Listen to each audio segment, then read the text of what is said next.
তোমার পরীক্ষায় যদি একটি অনুচ্ছেদ আসে, অনুচ্ছেদটি যদি হয় তোমার পরিচয়, তাহলে প্রথমে নিজের নাম দিয়ে, যেমন আমার নাম আবু সাইদ, আমি 4th শ্রেণীতে পড়ি, আমার বয়স 10 বছর, আমার বাবার নাম মোহাম্মদ নাফিজুল ইসলাম, আমার মার নাম মোহাম্মদ মোসাম্মদ আরা, আমার ভাইয়ের নাম সাইফ,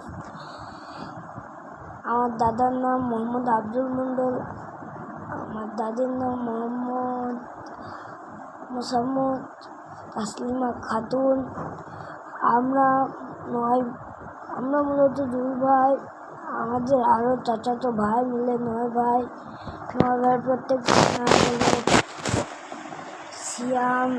সিয়াম, লাবিব, সাজিম, লাম, সাইফ, রাইফ, রায়ান, সিজান এবং আনাস। আপনি যদি ভিডিওটি ভালো লাগে লাইক এবং সাবস্ক্রাইব করে দিন। Bye bye.